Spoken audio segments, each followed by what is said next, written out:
اے لوگوں، اگر تمہیں لگتا ہے کہ تم محمد عربی کی عبادت کرتے تھے،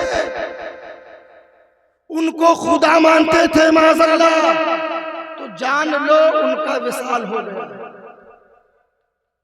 جان لو ان کا وصال ہو گیا ہے۔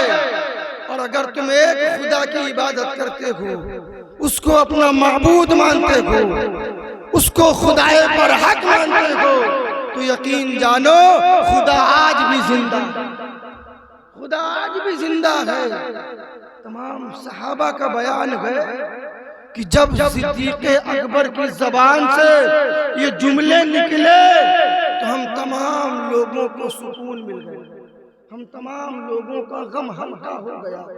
تزیین و تکفین کے بعد خلافت کا معاملہ درپیش ہے کہ خلیفہ کس کو بنایا جائے۔ انصار میں سے ایک شخص کھڑے ہو گئے، کہتے ہیں اے لوگوں، حضور جب کبھی کسی کو کسی علاقے کا امیر بناتے تھے تو ایک مہاجر ہوتا تھا، ایک انصار میں سے۔ مہاجر وہ لوگ جو مکہ سے ہجرت کر کے مدینہ گئے تھے، انصار وہ لوگ جو مدینہ کے رہنے والے باشندے تھے، کھیتی باڑی کرتے۔ تو پیارے آقا ایک مہاجر کو ایک انصار کو ملا کر کے کسی علاقے کا امیر بناتے تھے، لہٰذا خلیفہ بھی ایسے بھی چن لیا جائے۔ لیکن ایک صاحب کھڑے ہوئے، کہتے ہیں کہ یہ لوگوں، پیارے آقا مہاجرین میں سے تھے، لہٰذا ان کا جانشین بھی مہاجرین ہی میں سے ہونا چاہیے۔ حضرت زید بن ثابت کھڑے ہوئے، آپ نے اعلان کیا اور حضرت ابو بکر صدیق رضی اللہ تعالی عنہ کو کھڑا کیا اور ان کے ہاتھ پر بیعت کر لی۔ اس کے بعد حضرت فاروق اعظم نے بیعت کر لی، دیگر تمام صحابہ نے۔ حضرت علی موجود نہیں تھے، صدیق اکبر کھڑے ہوئے، کہا اے لوگوں علی کو بلاؤ۔ حضرت علی آئے، آپ فرماتے ہیں کہ یا علی، میرا یہ یقین کامل ہے کہ تم اللہ اور اس کے رسول کے دین میں رکاوٹ نہیں پیدا کرو گے۔ تو حضرت علی رضی اللہ تعالیٰ عنہ کھڑے ہوئے، عرض کی اے ابو بکر صدیق، اے خلیفۃ رسول اللہ صلی اللہ تعالیٰ علیہ وسلم، جب آپ کو نبی کائنات نے اپنی ظاہری زندگی میں آگے بڑھایا گئے تو علی آپ کو پیچھے کیسے کر سکتا ہے؟ کیونکہ پیارے آقا نے اپنے ظاہری زمانے ہی نماز کے لیے صدیق اکبر کے نام کا انتخاب کیا۔ حضرت فاروق اعظم فرماتے ہیں جب نبی نے اعلان کیا تو اس وقت صدیق اکبر موجود نہیں تھے، میں نے چاہا کہ میں مصلی پر چلا جاؤں، میرے آقا فرماتے ہیں عمر نگی نگی، یہ حق صرف اور صرف ابو بکر صدیق کا۔ اور پھر رافضی ہیں، قاضی ہیں، کیسے کیسے لوگ اعتراض کرتے ہیں حضرت علی کا حق تھا تو ان کا حق تھا۔ میرے عزیزوں، اگر آپ جاننا چاہتے ہو یہ جو خلافت کا معاملہ ہے، جو خلیفہ ہے، نبی نے کسی کو نہیں بنایا، تو مسجد نبوی کی تعمیر پیارے آقا نے سب سے پہلا پتھر اپنے ہاتھ سے رکھا، اس کے بعد حضرت ابو بکر کو بلایا، کہا اے ابو بکر آؤ اور میرے پتھر کے بغل میں اپنا پتھر رکھو۔ اس کے بعد حضرت عمر کو بلایا، کہا ان کے بغل میں اپنا پتھر رکھو۔ اس کے بعد حضرت عثمان غنی کو بلایا، اس کے بغل میں ان کا پتھر رکھوایا۔ اس کے بعد حضرت علی سے رکھوایا، پھر دیگر صحابہ نے۔ تو میرے آقا نے اشارہ پہلے ہی دے دیا، میرے آقا نے اشارہ پہلے ہی دے دیا۔ جب آپ خلیفہ منتخب ہو گئے، دوسرے روز تجارت کی گٹھری کو اٹھایا، چل دیے۔ لوگوں نے حضرت عمر کو بلایا، کہا دیکھو بھائی اپنے خلیفہ کو روکو، یہ تم تجارت کرنے جا رہے ہیں، خلافت کے امور کو کون دیکھے گا؟ بلایا گیا، کہتے ہیں حضور آپ کہاں چل دیے؟ کہتے ہیں دین کے ساتھ ساتھ گھر بھی تو ہے، گھر بھی تو چلانا ہے، مال حلال کما کر کے گھر والوں کی خبرداری بھی تو رکھنی ہے۔ تو لوگوں نے کہا نہیں، ہم آپ کا وظیفہ مقرر کریں گے۔ کہا آپ کا وظیفہ کتنا ہونا چاہیے آپ بتائیے؟ صدیق اکبر فرماتے ہیں کہ اس علاقے میں مزدوروں کو جتنی مزدوری دی جاتی ہے میرا وظیفہ اتنا ہی رہے۔ لوگوں نے کہا کیا آپ کا گھر چل جائے گا؟ تو آپ فرماتے ہیں کہ اگر اس مزدور کا گھر چل رہا ہے تو میرا بھی گھر چل جائے گا، اور اگر میرا گھر نہیں چلے گا تو مجھے پتہ چل جائے گا کہ جب میرا ہی گھر نہیں چل رہا ہے تو اس مزدور کا گھر کیسے چل رہا ہوگا، تو میں سب سے پہلے اس مزدور کی مزدوری بڑھاؤں گا، بعد میں میرا وظیفہ بھی بڑھاؤں گا۔ مسلمانوں، صرف لمبی لمبی داڑھی ٹوپی لمبی لمبی باتیں تقریروں سے اسلام نہیں پھیلا ہے، صحابہ نے عمل کر کے لوگوں کو دکھایا ہے۔ کردار ویسا ہمیں بنانا پڑے گا۔ کیا کمی تھی صدیق اکبر کے پاس؟ بہت۔ جس رات ہجرت کی تھی اس رات 40,000 درہم لے کر گئے، 40,000۔ اور میرے آقا تو بار بار کہتے تھے کہ جس نے مجھ پر احسان کیا ہے میں نے سب کے احسان کا بدلہ چکا دیا، صرف صدیق اور حضرت خدیجہ، ان دونوں کے احسانوں کا بدلہ زندگی میں چکا نہیں پایا ہوں۔ میرے عزیزوں، ہم تھوڑا سا بھٹک جاتے ہیں حضرت خدیجہ کے تعلق سے، بس ایک جملہ کہہ دیتے ہیں کہ حضرت خدیجہ نے اپنا سارا مال دین کے لیے قربان کر دیا تھا۔ کبھی جب گہرائی میں جائیں گے نا، تہ تک جائیں گے اور معلوم کرنا چاہیں گے کہ کتنا مال تھا، تو حضرت جب ان کے اونٹ تجارت کے لیے مکہ سے نکلتے تھے تو ان کی ایک لائن بنتی تھی، اور پہلا نکلنے والا اونٹ ملک شام میں داخل ہوتا تھا اور آخری اونٹ یہاں مکہ شریف میں ہوتا تھا۔ یہ اونٹوں کی قطار ہوتی تھی، یہ ان کے تجارت کا مال کا عالم ہوتا تھا۔ 17 کلومیٹر تک ان کے اونٹوں کے رکھنے کا چارہ، 17 کلومیٹر تک ان کے اونٹوں کا صرف چارہ رکھا جاتا تھا، اونٹوں کا ساز و سامان رکھا جاتا تھا۔ اب آپ سوچو کہ تقریباً 2 لاکھ یا 4 لاکھ اونٹ ایک بار میں جب جاتے تھے، اگر ایک اونٹ ایک بار میں 1 درہم کما کر لا رہا ہے تو 4 لاکھ اونٹ کتنا کما کر لائے؟ کتنا مال ہوا، کتنی دولت ہوئی۔ لیکن جب نبی کی جوزیت میں آ گئی نا تو سارا مال قربان کر دیا، سارا مال دین کی خاطر، اسلام کی خاطر۔ ہمیں مال ضرورت کے اعتبار سے قربان کریں۔ آج ضرورت ہے وقت قربان کرنے کی، آج ضرورت ہے کردار کو بہتر بنانے کی، آج ضرورت ہے میرے عزیزوں اپنے عمل کو بہتر بنانے کی۔ ان صحابہ کا ذکر ہم سنائیں، سب سے پہلے میں عمل کروں، ہمارے علماء عمل کریں اور ہماری تمام سنی جماعت عمل کریں۔ آج ہمارے اندر عمل کی کمی ہے۔ کوشش کرو یار، اس 10 روزہ پروگرام میں، اس 12 روزہ پروگرام میں صرف جب گھر سے آیا کرو تو یہ سوچ کر کے آیا کرو کہ اللہ کوئی ایک بات کو میرے دل میں اتار دے، کسی کی زبان سے نکلا ہوا ایک جملہ میرے دل میں اتار دے، تاکہ وہ دل میں اترا ہوا ایک جملہ میرے دل کی صفائی کر دے اور میں بھی تیرے نیک بندوں میں شمار کر لیا جائے۔ صدیق اکبر کی پوری زندگی عشق مصطفیٰ کیا بیان کیا جائے۔ ان کی زندگی تقریباً 16 سال یا 17 سال کی عمر سے جب لگے تو 63 سال کی پوری عمر عشق مصطفیٰ میں گزاری۔ ہم وقت اسی فکر میں رہتے تھے کہ کوئی موقع مل جائے کہ میرا وقت، میرا مال، میرے جسم سے کوئی کام ایسا ہو جائے کہ جس سے دین کو تقویت حاصل ہو، دین کو طاقت پہنچے۔ حضرت عائشہ پاک صدیقہ کی بارگاہ میں عرض کی، بیٹی نبی کی ان سنتوں کو مجھے بتاؤ جن کے بارے میں مجھے معلوم نہیں، میں اسے بھی ادا کرنا چاہتا ہوں، میں اس پر بھی عمل کرنا چاہتا ہوں۔ یار صحابہ نے کیسا ہمیں پیغام دیا۔ بزرگوں، آپ اپنی عمر پہ نہ جاؤ یار۔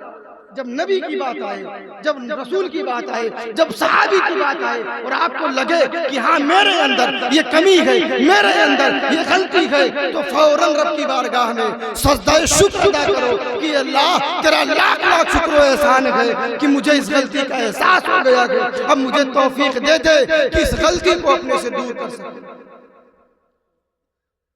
حضرت عمر کے بیٹے حضرت عبداللہ دھوپ تھی حضرت، اپنی اونٹنی کی لگام کو پکڑ کے کبھی اس گلی میں کبھی اس گلی میں کبھی اس گلی میں، ایک صاحب نے روکا، کہا تمہارا دماغ خراب ہے، اتنی شدت کی دھوپ، اونٹنی کو لے کر اس گلی میں اس گلی میں؟ تو فرماتے ہیں کہ اے صاحب میں اپنے گھر میں بیٹھا تھا، اچانک مجھے نبی کی حدیث یاد آ گئی۔ کہا کون سی حدیث؟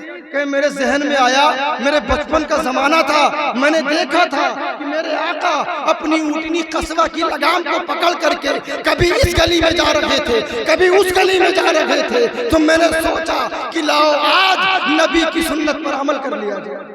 کیسی سنت ہے؟ نبی کی سنت پر عمل کر لیا جائے۔ وہ صحابی صدیق اکبر بیٹی بتاؤ تو عرض کرتی ہیں بابا جان جمعرات کے دن شام کو خوشبودار ملائم حلوہ بنواتے تھے اور پھلا پہاڑی کی طرف جاتے تھے۔ اب وہاں جا کر کیا کرتے تھے مجھے نہیں معلوم، صدیق اکبر نے بھی بنوایا، لے کر چل دیے۔ جب وہاں پہنچے تو ایک غار میں ایک نابینا شخص بیٹھا، گئے تو سمجھ گئے کہ حضور آتے تھے اسی کو کھانا کھلاتے، بیٹھ اور اپنے ہاتھوں سے کھلانے لگے۔ اس نابینا شخص نے کہا کہ اے آنے والے کون ہو تم، اور یہاں آنے کا پتہ کس نے بتایا، اور وہ کہاں گیا جو پہلے آتا تھا؟ توجہ دیں، وہ کہاں گیا جو پہلے آتا تھا؟ تو صدیق اکبر نے کہا نابینا اس نے پہچانا کیسے کہ یہ آنے والا کوئی اور ہے؟ تو عرض کرتے ہیں حضور والا آپ صرف اتنی وضاحت فرما دیں کہ آپ نے یہ کیسے پہچان لیا کہ یہ آنے والا وہ نہیں جو پہلے آتا تھا؟ تو بزرگ نے کہا کہ جناب جو پہلے آتا تھا وہ اپنے ہاتھوں سے نہیں بلکہ اپنے منہ سے کھلاتا تھا، اور تم اپنے ہاتھوں سے کھلا رہے ہو تو میں سمجھ گیا کہ یہ آنے والا نیک بندہ ضرور گئے، لیکن جو پہلے آتا تھا وہ آنے والا کوئی اور، یہ آنے والا میرے عزیزوں حضور کی سنت، حضور کی سنت۔ اس 12 روزہ پروگرام میں آؤ، اللہ نے اگر آپ کے مال کو اپنے آقا زادوں کی بارگاہ میں قبول فرمایا ہے، جو پیسہ آپ نے اسٹینٹ میں لگایا ہے، اس لائٹ میں لگایا ہے، اس مائک میں لگایا ہے، جو وقت آپ حضرات یہاں قربان کر رہے ہو، آپ اس کے قبولیت کی اگر دعا مانگ رہے ہو تو ساتھ ہی ساتھ یہ بھی دعا مانگ کر کے اس محفل میں آیا کرو، بیٹھا کرو کہ اللہ اتنی توفیق دے دے کہ کسی ایک جملے سے میرے قلب کی صفائی کر دے، اور جس دن میرے بھائیوں ہمارا قلب صاف ہو جائے گا اس دن مجھ جیسے مولوی کی ضرورت نہیں پڑے گی، بلکہ آپ سے بڑا کوئی متقی نہیں ہوگا۔ والذی جاء بالصدق وصدق به اولئک هم المتقون، وہ جو حق کے ساتھ تشریف لائے اور جنہوں نے حق کو تسلیم کیا در حقیقت وہی متقی اور پرہیزگار ہیں۔ اللہ کے رسول کے تعلق سے اور صدیق اکبر کے تعلق سے اس حدیث کریمہ، اس آیت کریمہ کا نزول ہوتا ہے۔ تقریباً 2 ماہ 2 سال 2 ماہ یا کچھ اور سال حضرت صدیق اکبر نے امور خلافت کو انجام دیا۔ حضرت عائشہ پاک صدیقہ رضی اللہ تعالی عنہ بیان فرماتی ہے کہ ایک شب میرے ابا حضور نے غسل فرمایا، سردی زیادہ تھی جس کی وجہ سے آپ کو بخار کی شدت محسوس ہوئی، اور بخار کی شدت اتنی زیادہ ہوئی کہ تقریباً 15 روز آپ بستر علالت پر رہے۔ کتنے روز تو ایسے بیتے ان 15 روز میں کہ جس کی وجہ سے آپ نماز کے لیے مسجد تک نہ جا سکے۔